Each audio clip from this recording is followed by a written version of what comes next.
Bienvenue à vous sur Grand Lille TV en ce début de semaine, en ce lundi 14 janvier. Tout de suite, le flash de la métropole lilloise. On va revenir bien sûr sur le froid qui s'installe dans la région Nord-Pas-de-Calais et cette vigilance orange.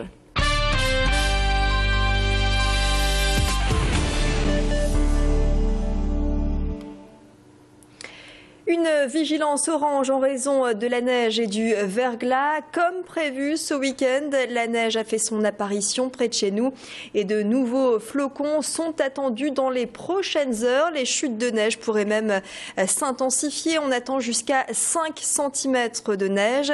La vigilance orange est de mise jusqu'à demain matin, mardi, 10 h. Alors comment les nordistes accueillent-ils ces conditions hivernales après un mois de décembre plutôt doux? Tanguy Lécluse est allé à leur rencontre ce matin. Je suis retraité, alors ça me fait rien du tout. Là. Ça me fait du bien même. Hein. J'aime bien la neige ailleurs quand je vais au sport d'hiver, mais ici non, parce que ça fait tout. Non, moi j'aime pas trop la neige. J'habitais dans un pays froid, donc il manque un peu de neige. Je suis né dans un pays chaud, mais j'adore le froid. Le soleil, la chaleur, j'aime pas beaucoup. Je suis pas à l'aise. On restera à sa maison, on ira dans son jardin profiter de la neige. Moi, jeune conductrice, j'aime pas conduire sous la neige du tout, donc on va pas conduire.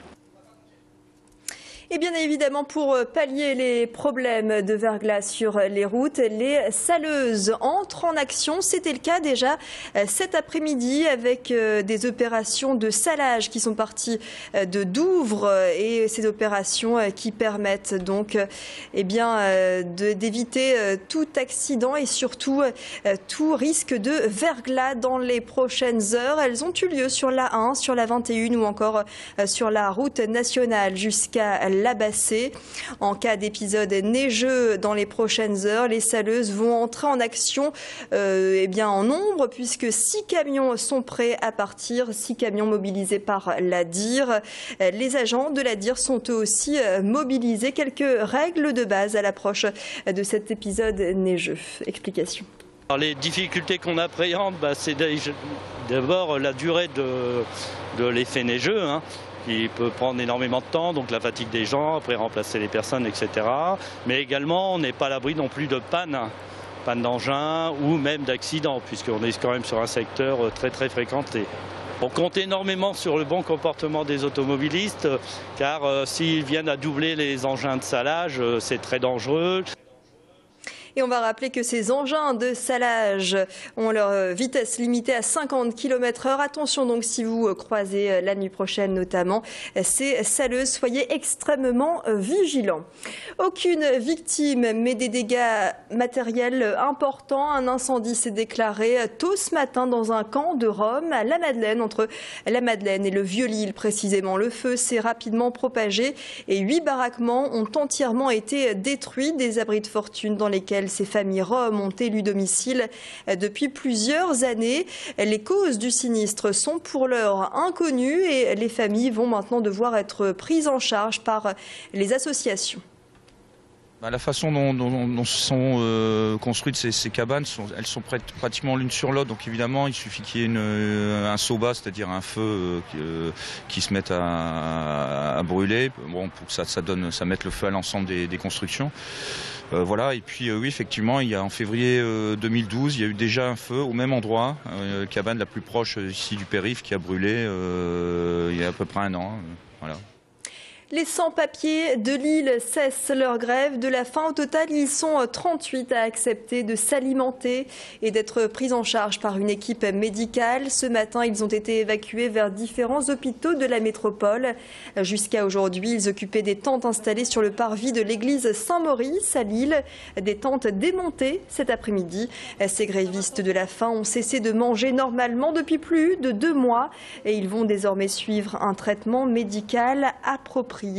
Leur état de santé est critique pour certains. À présent, ce chiffre, 8 millions d'euros sur 2 ans, c'est la somme que la ville de Tourcoing investit dans son programme de petits travaux, son grand programme de petits travaux très exactement.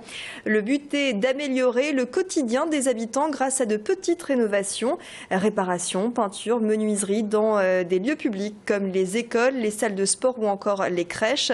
Un programme auquel seraient associés 22 artisans et PME locales, dont 10 entreprises tourquenoises. Nous avons recensé dans les conseils d'école, auprès des sportifs, auprès de nos services, tout un certain nombre de travaux. Alors parfois c'est effectivement des sanitaires, c'est des douches, c'est des vestiaires, c'est des peintures dans une classe. Et donc on a recensé tout ce qui était demandé depuis un certain temps. On a transformé ça en programme de 365 actions qui représentent quand même au total 8 millions d'euros de travaux. Et puis avant de se quitter, de fermer ce flash, eh bien, un rappel, ce numéro c'est tout un certain nombre de travaux, numéro d'urgence pour signaler toute personne en difficulté par ces températures négatives. Des peintures dans une classe, et donc on a recensé tout ce qui était demandé depuis un certain temps. On a transformé ça en programme de 365 actions qui représentent quand même au total 8 millions d'euros de travaux. Et puis les maraudes sont également renforcées dans les centres-villes. Voilà pour l'actualité près de chez vous dans la métropole lilloise. L'actu se poursuit d'ailleurs sur Grand Lille TV. Restez avec nous.